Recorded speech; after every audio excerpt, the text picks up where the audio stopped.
Magandang umaga po sa lahat at nagpapasalamat po tayo sa ating Ama sa kanyang binigay sa atin na isang panahon, isang araw na tayo po ay makalapit sa Kanya at makapag-aral sa Kanyang salita. And this morning po, we have to continue on sa ating pag-aaral ng Biblia sa pagsusurin natin dito at nandyan po tayo sa aklat ng Ecclesiastes o mang-aaral. Now, ito po ay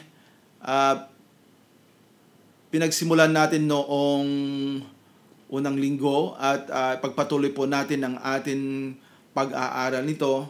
Tingnan natin ngayon yung outline ng aklat na ito. And I pray na sana maintindihan din natin ang nasa loob ng aklat na ito, anong tinatalakay ng salita ng Diyos dito sa Ecclesiastes. Ito po ay the book of Ecclesiastes in English at sa Griego ganun pa rin, Ecclesiastes. At sa Hebreo ito ay pinangalan ng Koheleth. Itong salitang Koheleth ay in the English language is a preacher. That's why ginamit natin itong salitang mang-aaral or mangangaral.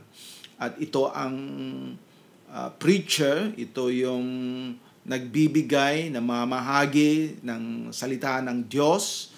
At dito si Solomon ay tinawag niya ang kanyang sarili na isang preacher o isang taong nagsasalita, tinatalakay at tinutuloy yung ano ang gusto ng Panginoon sa buhay natin. And we have to recall na itong aklat na ito ay sinulat nga ni Solomon, but we believe that author, ang may akda po ay ang Diyos Ama, at ito'y binigay sa kanya through the power of the Holy Spirit. It's inspired of God, and here we have a record na sinulat ni Solomon. Ngunit hindi din ito isang aklat na parang foreign o hindi alam ni Solomon. This is based on his own experience. Ano yung ginawa niya, ano yung mga bagay na natutunan niya. And we pray na sana sa ating pag-discuss nito, sa ating pagtatalakay nito, we can learn much from the book. So before anything else, let us first pray so that we can start well and we can end well with this lesson. Let us pray. Our Father in heaven, we thank Thee for this morning, and we pray that as we meditate upon this book of Ecclesiastes, we pray that You will grant us understanding. We pray for Thy wisdom. Let Thy Holy Spirit speak to us, and that we may hear from it, and that we may be humble to receive Thy words. Help us, Lord, to be submissive unto Thee, and to obey Thy word, even as this word is for all of us. Grant us understanding and discernment. Help us to be glad and to be blessed by Thy word. We pray and we ask all this in Jesus' name. Amen. So, sabi ko kanina, ito ay sinulat ni Solomon at ang nilagay niya dito, inihayag niya dito ay ang bawat paraan, karanasan at interest ng tao sa buhay. And this was based on his own experience, sa kanyang sariling buhay, yung mga ginagawa niya. As we can recall, sinabi natin na si Solomon ay binigyan ng kaalaman at karunungan ng Diyos. At nung may karunungan siya, binigyan siya ng maraming mga privilege or pribilehiyo and opportunities to glorify God. But because of that wisdom, dahil sa karunungan na yon, ay may ginawa siyang mas marami pa na outside of the will of God. And he transgressed, he sinned against God, of course, and that caused God to be angry with him. Napupuot yung Panginoon sa kanya, at nung nalaman niya dahil sa mga ginawa niya, he repented. He was humble to acknowledge that he sinned. And this is actually a kind of a repentant letter, itong aklat na ito. Because it shows how he revealed na yung mga ginawa niya outside of God, ito yung nangyari. He was not proud to think na talagang tama ako. Ako yung may alam kung anong dapat kong gawin o anong ginawa ko, yun ang dapat na masunod. He was humble to acknowledge na yung mga ginawa niya, yung mga pangyayari na nakikita niya sa buhay niya were all empty because he left God. Because he departed from God. And that's why the conclusion of the matter is that he says, ang buong pangailangan ng tao, the whole duty of man is for him to fear God and keep His commandments. Not in all things in this world, not in whatever things na makukuha mo sa mundong ito. So, yan po, sana makikita natin, we can see how Solomon described his life outside of God, and then he concluded at the end, na ito po ang kulang ng kanyang buhay. And we must be also like Solomon, humble to acknowledge na in our lives, marami tayong pagkakamali. And when we are wrong, then we are submit to the Lord. We are willing to submit to God. And follow Him, for that is what is best for us. So we should look at it as this kind of writing, because if we don't see, kung hindi natin makikitang ganito yung approach ni Solomon, we will be dragged into some kind of anxiety. We'll be lonely. Malulungkot tayo. Bakit? Lahat ng sinabi ni Solomon dito parang wala palang silbi. Bakit pa ako pinanganak dito sa mundo? Bakit pa ako dito? Bakit pa ako buhay? Bakit pa ako, hindi ko naman choice na andito, pupunta ako dito, ipapanganak ako sa aking mga magulang. Hindi naman ako nag-volunteer na, maging mabuhay dito sa mundo. At hindi ko naman ginusto na andito ako at ganito yung posisyon ko. Why is it that all things are just vanity? Parang walang silbi, walang kabuluhan. Lahat. So, kung tingnan natin yung mga actuations dito ni Solomon, and we are not mindful that this was the case noong wala siya sa Diyos, yung iniwan niya ang salita ng Diyos, and then after that, when he realized, he now says, the preacher says, this is what is lacking. This was what was lacking. Ito ang kulang. Kaya kung may elemento ng Panginoon, yan, may kabuluhan ng buhay. That means God must be in the equation. Alam natin yung equation. Yung equation is ang formula na dapat mayroon yung factor dyan, yung Diyos. Sa ating pag-aaral, sa ating pamilya, sa ating marriage life, married life. That's all that we need. Some things around, money, resources, treasures, these are all extra things. What is essential is God.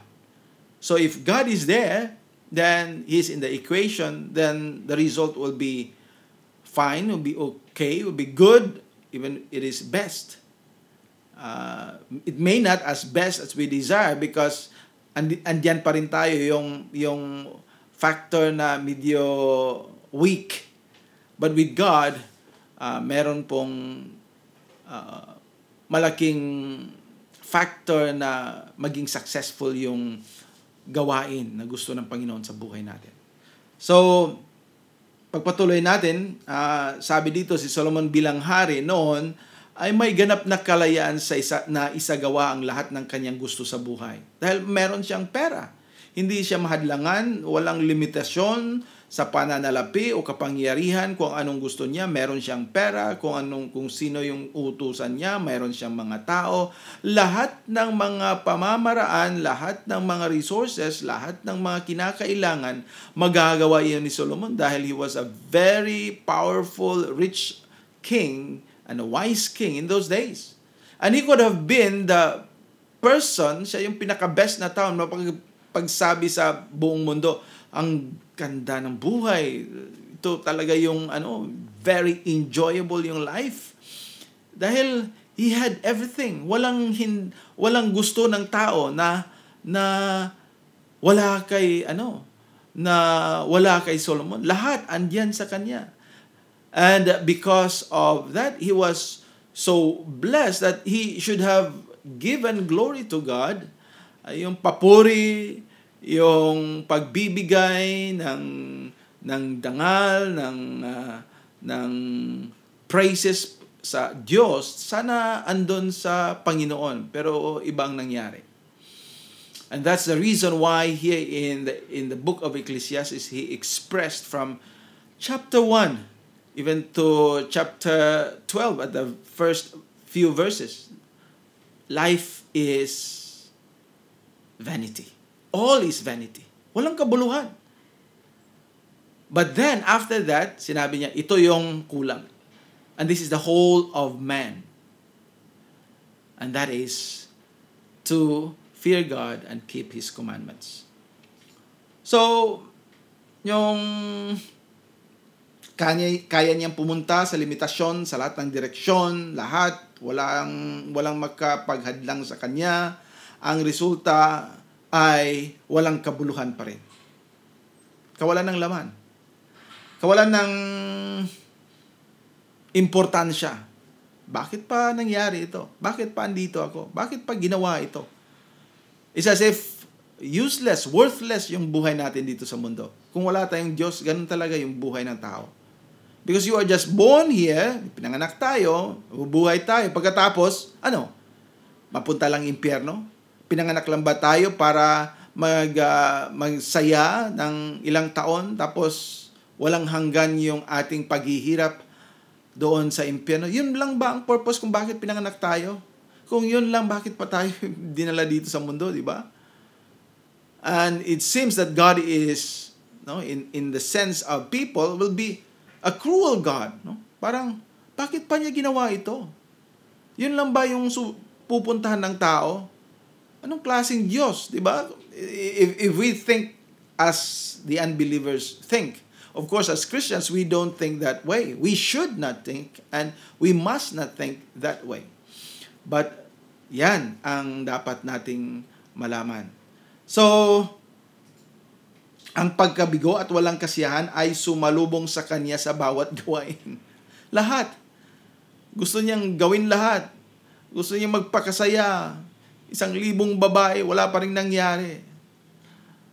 So, lahat ng nasa kanya, ng nasa gusto ng tao sa mundong ito, nasa kay Solomon na. Ngunit, walang kabuluhan lahat. Yan ang gusto niyang ipamahagi sa atin, yung ibigay niya sa atin na katotohanan sa aklat na ito. So don't be despaired. Don't be taken into kind of parang na-depress ka when you read this. Of course, you will have that kind of depression kung hindi mo tatapusin yung buong aklat. Dahil hindi mo malalaman kung ano yung conclusion. So, kailangan talaga, you have to read all of this book, not only Ecclesiastes, but of course the Bible, so that we will understand, malalaman natin, maintindihan natin yung gusto ng Panginoon sa buhay natin. So, ang mga natuklasan ay galing sa tao. Yung tao ang nag-judge. Ito ang nakita ni Solomon. Okay? So, hindi ito galing sa Diyos na, sabi ng Diyos, walang kabuluhan. Ito ang kanyang judgment. Ito ang kanyang paghuhukom nung nakita niya ang buhay na palang wala rin. Kahit anong ginawa niya, walang talagang magandang nangyari. Masayaman siya. Mayroon siyang lahat ng gusto niya, kinakailangan niya, na-enjoy niya lahat. Pero pagkatapos parang may vacuum pa rin. Parang, ano bang kulang? Kaya yan ang gustong malaman, gustong ating malaman ni Solomon. Gusto ni Solomon na yan ay nasa puso natin. Alam natin na kung walang Diyos sa buhay natin, life is empty. Life is empty. Life is miserable. Life is lonely. No? Lungkot ng buhay. Walang Diyos. Pero kung may Diyos ka, you know that even in times na we are sad, we have hope. In times that we failed, we know may purpose ang Panginoon. For all things work together for good to them that love God. So, kahit na may times na parang in vain yung buhay natin, we know God has a way and He knows why He is giving this to us. So, that's the kind of life na totoong nakakilala ng Diyos. Because we understand who God is and how powerful He is. Dito natin malalaman ang pagtatapos ng mga pagsisikap ng tao na hiwalay sa Diyos ay walang kabuluhan. So, dito, tandaan ang mga konklusyon sa bawat gawain ay galing sa tao at hindi ang katotohanan ng Diyos. At ito ang pag-iisip ng tao sa ilalim ng araw, ganap na hiwalay sa araw ng katwiran na anak ng Diyos. Ito ang nakikita ng tao na walang Diyos. Hindi natin masasabi na hindi ligtas si Solomon. Ngunit nung time na yon, he was so taken in by the deception of the world. He was in yung parang nagustuhan niya yung mundo at nakalimutan niya yung kanyang Diyos. Kaya pinakita ng Diyos, yan ang gusto mo? Tingnan natin. Anong makukuha mo? Anong makikita mo? And then, Solomon realized, walang kabuluhan. So, and it was good. That's why it's recorded. Ito ang gusto ng Panginoon. We know na it is for a purpose. So, that's why it is written, sinulat ito, para sa atin, para malaman natin, para maintindihan natin, para gamitin natin, at isa buhay natin. So, let us have this approach. So, kung mag-aral tayo, tingnan natin dito, ang buong sulat ay pinakita dito, ang buhay ay walang kabuluhan without God. That must be in our heart. Okay?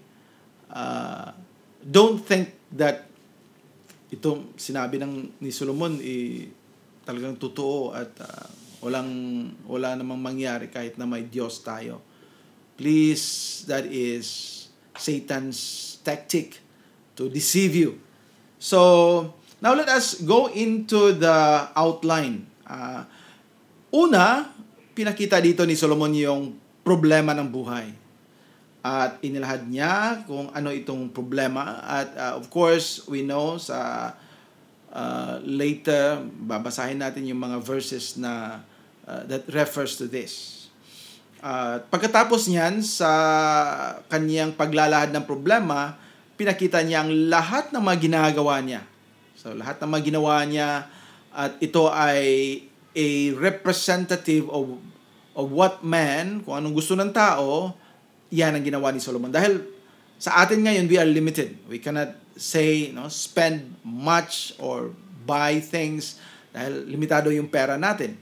Pero si Solomon noon, walang limitasyon sa kanya. Marami siyang pera, marami siyang treasures. And he can buy, he can own, he can have all things that he wanted. So, God gave us an example that is par excellent. Hindi natin masasabi na, kasi si Solomon, ganun siya sa akin ngayon, grabe talaga yung No, hindi natin masasabi yan. Dahil Solomon had the greatest and the opportunity, and he was the richest man that time. He was the wisest person, and he was a great king. So he could have enjoyed much, but he realized that it's all vanity.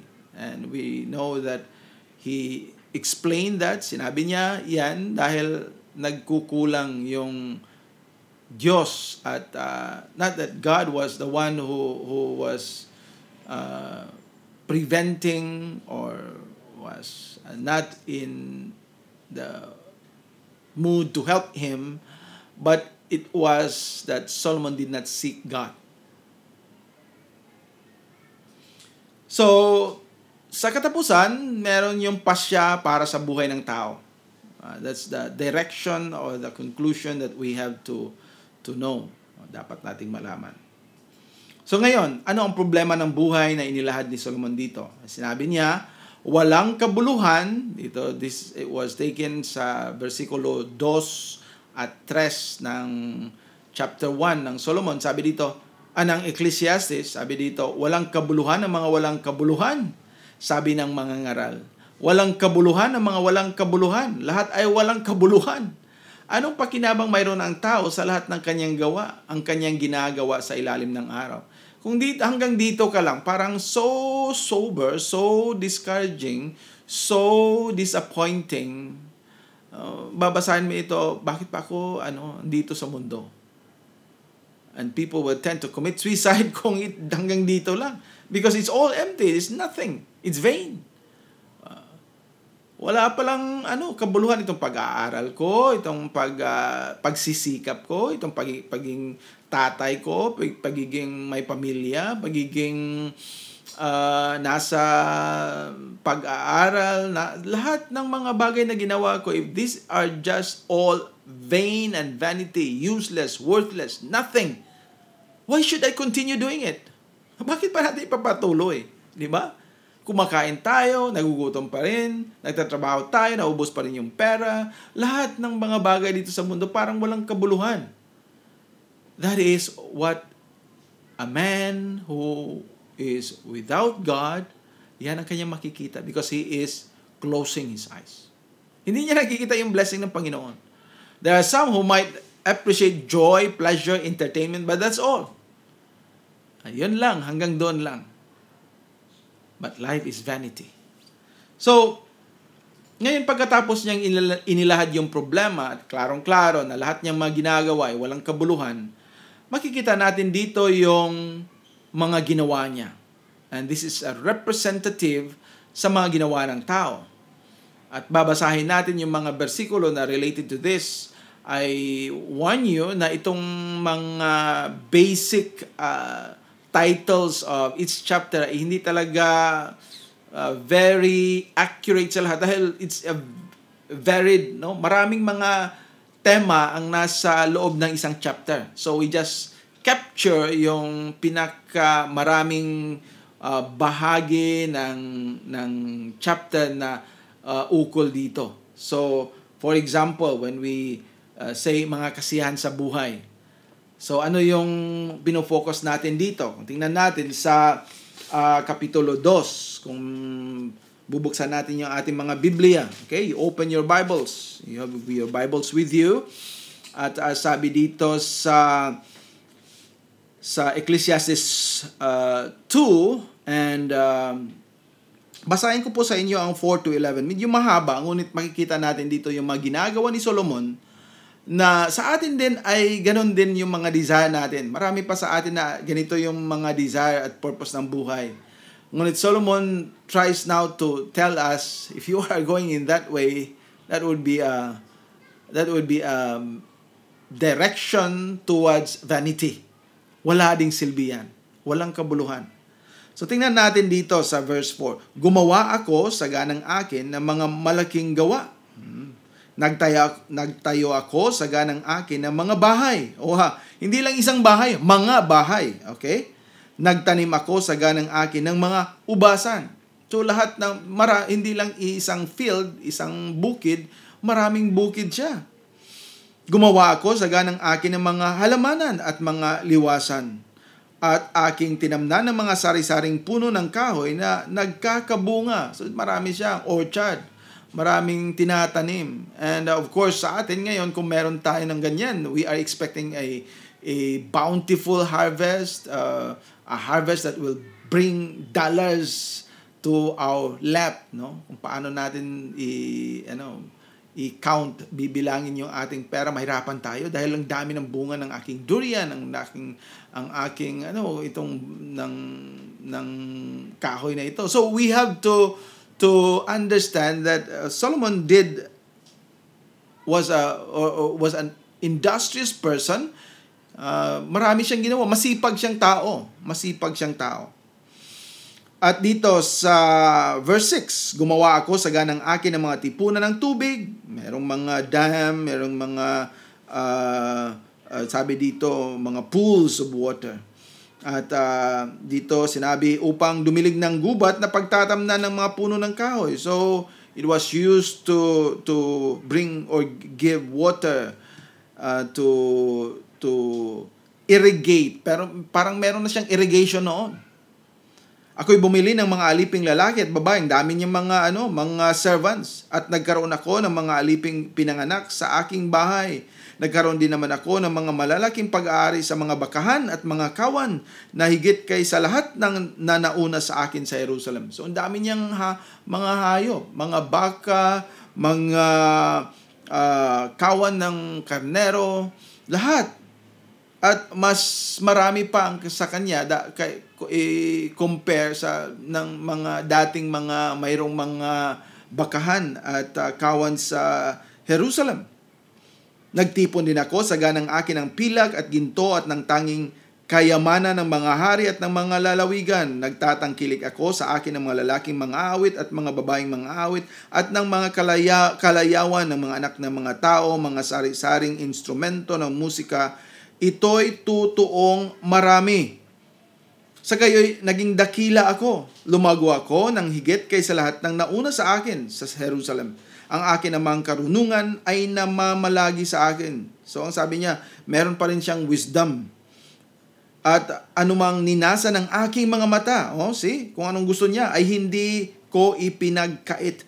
Whatever I wish, I like, I must have it. Wow! Hindi ko pinigil ang aking puso sa anumang kagalakan, sapagkat nagagalak ang aking puso dahil sa lahat kong gawain, at ito ang aking bahagi na mula sa lahat kong gawain.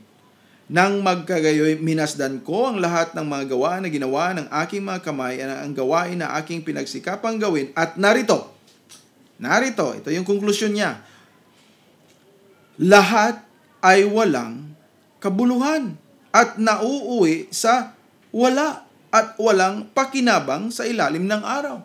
Bakit walang pakinabang? Sabi mo, Solomon, marami kang mga diyan, marami kang mga ari-arian, marami kang mga bukid, marami kang mga tao sa paligid mo. Bakit masasabi mong walang kabuluhan? There was emptiness, there was a vacuum, there was lacking, parang may kulang. Kahit na lahat ng mga bagay dito sa mundo maging sa'yo, you'll be the richest person, you'll be the greatest person, you'll be the king of all the earth, kung mangyari yon. Kung wala kang Diyos, wala pa rin. So yan ang kasiyahan ng buhay na ginawa ni Solomon. Sa atin, yan ang gusto natin, di ba? Mas gusto natin ng pera, mas gusto natin ng mga ari-arian kaysa pagsisimba, kaysa paglapit sa Panginoon, kaysa pagsunod sa Diyos, dahil nakakaaliw naman yung pera at mga bagay dito sa mundo. Sabi ni Solomon, meron ako noon, dami pa. Hindi mo maging sayo itong lahat ng aking mga naangkin, dahil they were so he could say that he did had all the best things in life. And so we have to compare ourselves. Bakit pa tayo maghanap ng mga bagay na sabi na ng mas marami pa na kukuha niya? Wala itong kabuluhan. Ang panahon at buhay. Tingnan natin dito. Sa Ecclesiastes chapter 3, pinakita dito ni Solomon na ang buhay ay parang isang gulong ng palad.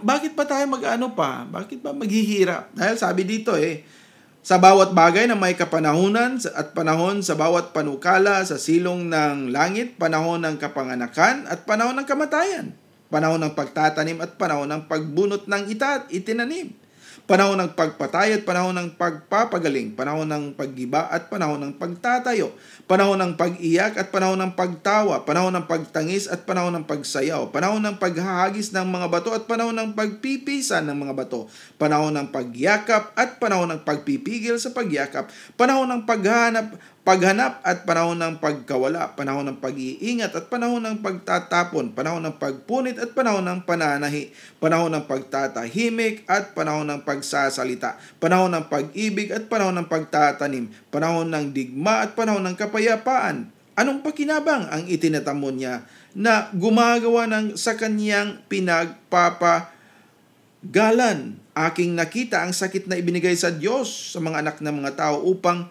pagsanayan. Ibig sabihin, bakit ba ito nangyari? I have seen the travel which God hath given to the sons of men. It seems that God is just giving us all this. We tried to do our best, but then there will come a time na opposite yung mangyari. Hindi pala ito panahon ng pagtatanim, panahon pala ng lilikom, kundi panahon ng paghahagis o panahon ng pagtatapon, and you'll be disappointed, discouraged. Bakit ganun yung buhay? Minsan nasa taas tayo, minsan nasa baba. Parang ganito lang ba yung buhay? Gulong ng palad. Yan ang masasabi ni Solomon nung nakita niya yung kanyang buhay, because it seems, and it was indeed, na hindi siya pwedeng makakontrol dito. Hindi siya pwedeng pagiging harvest palagi, masaya palagi, ganon. Dahil may darating na panahon na itinakda ng Diyos na sa kanyang kalooban na ito ang mangyari. So we don't have the choice. So if we don't understand that, hindi natin maintindihan bakit ganyan, we will be miserable. Bakit ganito, Lord? Grabe yung pag-aaral ko, ganito yung nangyari. Grabe yung ginawa ko, ganito yung resulta. Sabi ng Panginoon, meron kasing panahon eh. Ako yung nag-determine, hindi ikaw. And if you don't have God, you'll be questioning the situation. Pero kung meron kang Diyos, you will be submissive and say, praise the Lord. Thank you, Lord. Dahil this is all by your good hand. Your good plan. Tingnan natin sa chapter 4. Dito ay ang lipunan. The society. Tingnan dito sa verses 7 and 8 ng Ecclesiastes chapter 4. Sabi dito, nang magkagayoy, bumalik ako at aking nakita ang walang kabuluhan sa ilalim ng araw. May isa na nag-iisa at siya'y walang pangalawa, o siya walang anak o kapatid man. Gayon may walang wakas sa lahat niyang gawa. Ni nasisiyan man ang kanyang mga mata sa mga kayamanan. Dahil kanino nga, sabi niya, nagpapagal ako at binabawalan ko ang aking kaluluwa ng mabuti. Ito man ay walang kabuluhan o mahirap na damdam. Dami mong trabaho, dami mong ginawa, dami mong investment, marami mong ng pera, marami mayaman ka na, pagkatapos para saan? Para kung sino? Sabi dito, wala siyang anak eh. O wala man kapatid. Naghihirap ako lahat. Minsan nagugutom ako, hindi na ako kumakain dahil sa trabaho. Minsan ginawa ko ito na buong araw, buong gabi. Wala akong tulog sa aking pagsisikap. Pero pagkatapos ito, marami nga akong pera. Pero para saan to? Dadalhin ko sa, kung may Diyos ka, dadalhin mo sa langit, hindi yan mangyayari doon. Kung sa impyerno ka, lalong-lalo na, hindi mo madadala doon, masusunog yan. So, it's as if, buti pa, hindi na lang tayo gagawa. Kaupo na lang tayo. Parang ganun din ang resulta, di ba? It's so depressing na grabe yung paghihirap natin at wala palang purpose. So, is that what is life? Of course, kung wala tayong Diyos, ganun talaga yung buhay. But if we have God, we know na these treasures na ibibigay ng Panginoon sa atin, this is used to invest in soul winning. Yan. Because if you invest these resources that you have for the souls of men, kahit iisa lang kaluluwa yung maliligtas sa 1,000,000 mo, that is even greater than your billions and trillions, because the life, the soul of a man is, matatawag natin, very valuable, very precious. It's even greater than the value of this world. So yan, you will find comfort, you will find satisfaction and contentment, because you labor so much and then merong harvest. Isang kaluluwa, pero it is the best harvest na makukuha mo. So, yan ang, pero kung wala, parang, bakit pa ako pa naghihirap sa aking trabaho? Wala naman palang resulta. So, dito sa verses 5 and 6, ang buhay at relihiyon. Let us read from chapter 6 and verses 3 to 5. Sabi dito ng salita ng Diyos, kung ang isang tao ay magkaanak ng 100, ito naman ay opposite kanina, wala siyang anak. So, saan niya ibibigay yung pera? Sino yung maging heir, maging recipient ng kanyang paghihirap? Dito, in the opposite. Halimbawa, meron kang 100 anak. Sabi dito, kung isang tao ay magkaanak ng 100, wow, hirap yun, at mabuhay na maraming taon, pat ang mga kaarawan ng kanyang mga taon ay dumami. So, you live more than 100, you have 100 people also. Ngunit ang kanyang kaluluwa ay hindi mabusog ng mabuti. Hindi ka ma-fulfill, hindi ka kontento. At bukod dito ay wala siyang pangpalibing. Aking sinasabing maigi ang isang naagas kaysa kanya, sapagkat dumarating na walang kabuluhan at yaon sa kadiliman, at ang pangalan niyaon ay natatakpan ng kadiliman. Bukod dito ay hindi nakitang araw o nakilala man, ito'y may kapahingahang maigi kaysa sa isa. So you have 100 children, ang dami mong anak, ang dami mong pera, pero yung mga anak mo, dahil hindi mo dinidisiplina, walang kahit isa na nag-aalaga sa iyo, mamatay kang walang kahit isang anak mo andyan, wala ngang dadala sa iyo para ikay ilibing. Iniwanan ka lang diyan sa kwarto, doon ka namatay, doon hanggang doon na lang yung katawan mo. Yan ang sinabi. He cometh in with vanity, and he departeth in darkness. Why? He have no burial. Mas mabuti pa raw yung taong hindi nabuhay, namatay siya nung sinapupunan ng kanyang ina, kaysa naging nabuhay siya ng more than 100 years and meron siyang anak na 100 din. Ngunit walang kahit sa kanya nag-aalaga. 'Di ba? Parang what's the use? What's the purpose? Yan din ay isang parang disappointment na makikita dito. But of course, again, let me remind you, para hindi kayo maging depressed sa mga sinasabi dito. This is without God. With God, God cares. Jesus cares. So we are not lonely. I am with you even until the end of the earth. Ayan ang sinabi ng Panginoong Jesucristo. So sa atin na mga Christians, this is not a problem. But for them who have no God, for them who have no Christ, that is really a miserable thing for them, a miserable situation. Now, tingnan natin itong kasunod. Ang matalinong kasabihan. Now, dito sa chapter 7, there are wise sayings.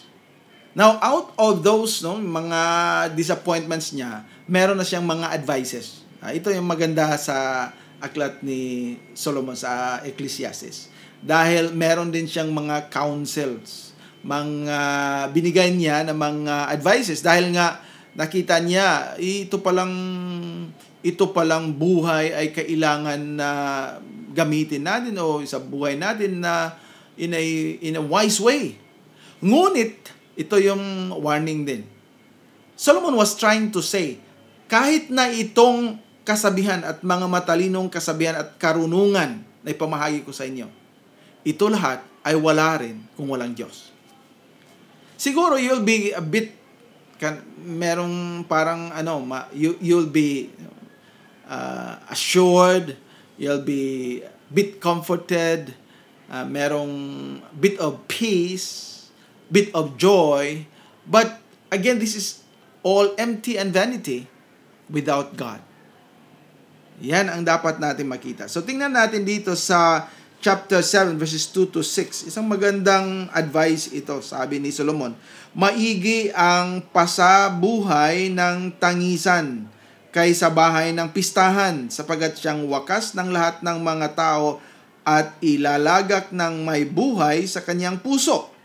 Kapanglawan ay maigi kaysa pagtawa, sapagkat sa kapanglawan ng mukha ay sumasaya ang puso. Ang puso ng pantas ay nasa bahay ng tangisan, ngunit ang puso ng mangmang ay nasa bahay ng kasayahan. So, maigi ang makinig ng saway ng pantas kaysa isang tao'y makinig ng awit ng mga mangmang. Ayan. Sabi dito, it is better to hear the rebuke of the wise than for a man to hear the song of fools. Problema lang sa tao, gusto nilang makinig sa itong awit ng mga mangmang. Ayaw natin ng wisdom, rebuke. So, sabi ni Solomon, ito ang dapat. It is better to go to the house of mourning and to go to the house of feasting. Mas mabuti pang doon tayo papunta sa isang vigil service kaysa isang birthday party. Kung mayroon kang choice, okay? May nag-invite sa iyo ng birthday party o isang kapistahan, fiesta. Meron namang nag-invite doon sa iyo, punta tayong vigil service dahil namatay si ano. Siguro sa tao, ang gusto ng tao, punta tayo sa pista. Bakit naman tayo pupunta sa patay, nakakalungkot doon? But the Bible tells us, and Solomon is a wise saying, mas mabuting pa pupunta doon. Because you will realize and you will see yourself diyan sa patay na tao, diyan sa kabaong. Makikita mo, someday I'll be like him. I'll be there. Makita mo yung tao, tingnan mo yung mukha ng tao, yung mukha mo. Because you will soon be there. And that is a good realization. Dahil kung ma-realize mo, ganun pala yung buhay. Hindi panghabang buhay nandito tayo sa mundo. Sooner or later, diyan din ako. And then, we realize, ano pala ang kabuluhan ng buhay? Bakit ba nandito ako sa mundo? It's not about ourselves. It's about God. So, yan ang gustong mangyari sa sinabi ni Solomon. Ay, tayong mga tao, gusto tayo ng comfort, joy, gladness, masaya palagi. Ayaw natin ng rebuke, ayaw natin ng pagtuturo, ayaw natin sabihan tayo tayo mali. Nung Martes, pumunta ako sa isang old folks home and I preached God's word and the text that nandiyan kasi ako sa series ng Sermon on the Mount at diyan pa ako sa pangalawang Blessed are they that mourn, for they shall be comforted. Matthew chapter 5 verse 4. At nung pagkatapos ng pag-preach noon, may isang babae na lumapit sa isang kasama namin. Sabi niya, pumunta ako dito to be lifted up. I did not come to mourn. And he said, I'm so discouraged. I came here, sana gusto kong maging masaya, pero naging very sad ako. At first, I was a bit disappointed. Lord, bakit yun ang nangyari sa preaching? It was not an uplifting. It did not encourage them. Just I was walking back to the station, MRT station. I was walking with heavy heart, praying, Lord, sorry. Bakit ganun yung nangyari? But then the Lord reminded me, what was the sermon that you gave? Blessed are they that mourn. Hindi sinabi doon na, blessed are they that are lifted up. Sinabi ko sana, no, hindi talaga wise at hindi quick ng yung ating isipan. Nung sinabi sana ng matanda, I came here to be lifted up, now I'm mourning, I'm sad. I should have said, now you are blessed. You are blessed. Because the Bible says, blessed are they that mourn. Hindi ko naisip yun. But that comforted me. God reminded me, ano bang message mo? Ang message is, blessed are they that mourn. So if that person was mourning and sad, then blessed is he. Why? Because they shall be, and that is a future, they shall be comforted. If he will do what is right, and that is, he is sad, he is mourning, ay mahirap yung kanyang hindi nalulungkot siya, then he will look after, ano ba talaga yung purpose ng buhay? And then he will find God. He will find Jesus. That is the greatest blessing. So marami sa atin, ayaw natin ng mga malulungkot na mga pangyayari. Ayaw nating pagsabihan. Sabi dito, it's better to hear the rebuke of the wise than for a man to hear the song of fools. We have to be submissive to the Lord. Tingnan natin yung kasunod. Okay? Malapit na yung oras. Karunungan bilang kaingatan. So dito, sinabi niya, itong mga kasabihan, these are wisdom. And wisdom can be really a source of comfort and protection or care. If we have wisdom, then God will comfort us. But we have to understand that this wisdom is from above, from God. Dahil if it is wisdom from the world, the wisdom of this world is towards glorifying man. Gusto lang nating makilala na tayo yung sikat. Pero yung sa Diyos, gusto ng Diyos na siya yung number one. So, ano yung mga sinasabi dito? Tingnan natin dito sa chapter 8 and verse 16 to 17. 8:16 to 17, sabi dito, nang aking ikiling ang aking puso upang makaalam ng karunungan at upang makakita ng gawain na ginagawa sa lupa sapagkat may hindi nakakakita ng tulog ng kahit araw o gabi man ng kanyang mga mata. Namasdan ko nga ang lahat ng gawa ng Diyos na hindi matalastas ng tao ang gawa na ginagawa sa ilalim ng araw sapagkat sikaping mainam man ng tao. Nahanapin ay hindi rin masusumpungan. Oo, bukod dito, bagaman isipin ang pantas na maalaman, hindi rin niya masusumpungan. There are things that we cannot really find. Kahit na anong gusto natin. Kahit na anong paghihirap natin. So let us entrust everything to God. It is not our own. Let us let God to do it for us. Of course, we have to act, but we act according to His way. That is actually the sense of yung sinasabi na self-help with God's help is the best help. Ano yung self-help? Yan, ang paghanap ng God's help. Self-help with God's help. Ayan. So, yung pagtulong natin sa ating sarili ay yung paghanap ng tulong ng Diyos. At nang tinutulungan natin ang sarili natin if we are really seeking God's will. Hindi ito nagsasabi na gawin natin pagkatapos hingi tayo ng tulong ng Diyos. Hindi. Hingi muna tayo ng tulong ng Diyos. Yan ang self-help natin. At yan ang magbibigay sa atin ng talagang mabuting direksyon. Dahil ang Diyos ang nagtuturo kung anong dapat natin gawin. At gawin din natin.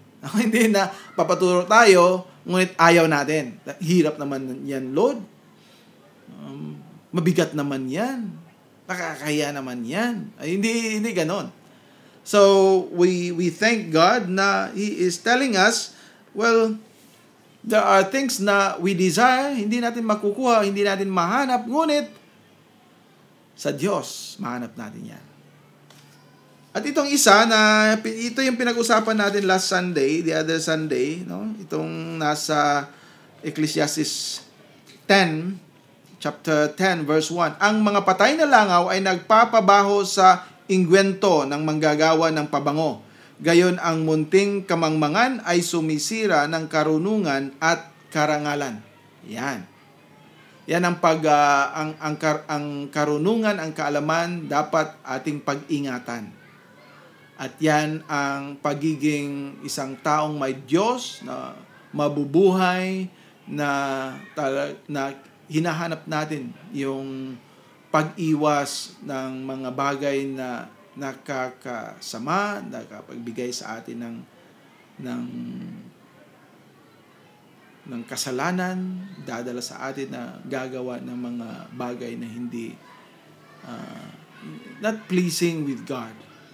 So, when we do this, it will bring out a bad smell. So, kailangan pag-ingatan natin yung buhay. Dahil hindi lang yung pangalan natin ang ating pinoprotektahan. Yung pangalan ng ating Diyos, pangalan ng ating Kristo, pangalan ng ating tagapagligtas. Dahil sinasabi natin, I'm a Christian. At malalaman, iyan pala, Christian ka pala, bakit yan ang ginagawa mo? Hindi lang pangalan mo ang nasisira, pangalan ng ating Diyos. Kaya, let us be thinking people, and we have to guard ourselves. But of course, we cannot guard ourselves if we don't have God in our lives. Dahil kahit na anong gagawin natin, yan ang sinasabi kanina, hindi natin magagawa. We cannot find it, we cannot solve it, we cannot have any kind of result. Dahil we are weak people. We need God. But we must submit to Him. So yan ang gusto dito ng Diyos na malalaman natin. After that, itong meron pa, yung moralidad. Ano yung moralidad? Of course, morality is about good and bad. And dito sa chapter 11, and verses 9 and 10, makikita natin dito, sinabi ng salita ng Diyos. Chapter 11, 9 and 10, ikaw ay magalak o binata sa iyong kabataan at pasayahin ka ng iyong puso sa mga karawan ng iyong kabataan at lumakad ka ng mga lakad ng iyong kalooban at sa paningin ng iyong mga mata. Yan ang natin, follow your heart. You can do whatever you want. You can engage in whatever pleasures you desire. Yan ang gusto ng tao. Kahit na ngayon. That's why it's applicable. It is very relevant. Ngunit, sabi ng salita ng Diyos, talastasin mo na dahil sa lahat ng mga bagay na ito ay dadalhin ka ng Diyos sa kahatulan. Take note that with all these things, God will judge you. So don't give in to yourself to evil things. You can have all this. Yung puso mo, you'll be cheered, you'll be happy, but take note, you have to guard yourself. I mean, with the help of God, God will guard you, that you will not be taken in by the lies of the world, na ito yung dapat nating gawin, ito yung gustong gawin ko, ito yung dikta ng puso ko. And then, after that, malalaman natin, yan, meron palang judgment. It's appointed that a man wants to die, and after this, the judgment. Yan ang ating pag-isipan palagi. Itong gusto ko. Ngunit, kung ito ay gagawin ko, anong mangyayari pagkatapos? Yan, we have to be careful. I have to be careful. Lahat tayo. No? Because lahat tayo can be a victim of the enemy. Dahil nga, we know na this enemy is so cunning, so isang trickster, so foxy, na magagawa niya mga bagay na akala natin okay, pero hindi pala. Ngayon, diyan na tayo sa dito pa, mayroon pa yung katandaan, yung old age. Ayan din. Dahil mga bata gustong lalaki, gustong aabot ng They are happy with their birthday kasi meron ng additional year. Pero hindi nila naisip, okay lang yun sa mga 20s, 30s, 40s. We are enjoying, ayan ako, umabot na ako ng 30, ng 40. Pagkatapos pagdating mo ng almost 60, makikita mo rin paglingon mo, ano bang nagagawa ko? Pagharap mo sa buhay, malapit na pala, ilang taon na lang, ilang buwan na lang, ilang araw na lang, wala na ako dito. Let's be realistic.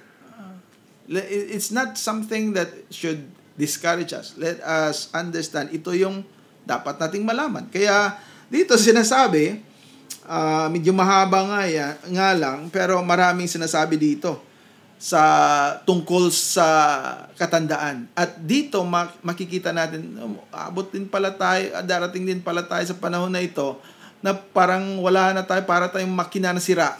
Walang magagawa. Alalahanin mo rin naman ang mailalang sa iyo sa mga karawan ng iyong kabataan bago dumating ang mga masamang araw. Ayan, masamang araw at ang mga taon ay lumapit. Pagka yung sabihin, wala akong kaluguran sa mga yaon, hindi ka na-enjoy sa paligid. Hindi mo na nakikita May katarak na dyan. Bago ang araw at ang liwanag at ang buwan at ang mga bituin ay magdilim at ang mga alapap ay magsibalik sa pagkatapos ng ulan. Parang, it's bakit ganun? It's just a cycle of life as if, ano bang nangyari ngayon? Ano bang mangyari bukas? Parang ganun din. Sa karawan ng mga tagapag-ingat ng bahay ay manginginig. Ang mga malakas na lalaki ay magpapayukod na wala nang lakas yung mga bisig natin, yung katawan natin, at mga manggigiling ay mga glilikat sapagkat sila'y kaunti, wala nang ngipin. Hindi na makakain ng mga matitigas na pagkain, at yung nagsisidungaw sa mga dungawan ay mga sisilaw. Hindi na talaga makakita. At sabi pa nga dito, at ang mga pintuan ay sasarhan sa mga lansangan. Hindi mo na ma-appreciate lahat. At sabi pagka ang tunog ng giling ay humina at ang isa'y babangon sa tinig ng ibon. Hindi ka na makakarinig, ngunit madali kang maistorbo sa mga bagay sa paligid. Kung tatawagin ka, hindi ka na makakarinig ng mga tawag sa iyo. Lolo, tatay. Magagalit na yung tumawag sa iyo. Hindi mo maririnig. Ngunit, isang ng ibon, o isang lang ng daga, o ano ba yan? Madaling madisturbo. Abot yan sa ating panahon. Magalit na tayo. Tatawagin ka, hindi ka makarinig. Ngunit maririnig mo yung mga maliliit na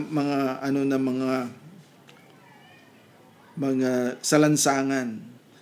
And sila'y mga tatakot sa mataas. Matatakot ka na pag taas naman ng mga bahay dito. At ang mga kakilabutan ay mapapasadaan, at ang puno ng almendro ay namumulaklak, at ang balang ay magiging pasan. Parang isang burden na, kahit na isang isang grasshopper. At ang pita ay mga lupaypay at malaong, sapagkat ang tao ay pumapanaw sa kanyang malaong tahanan. Yan.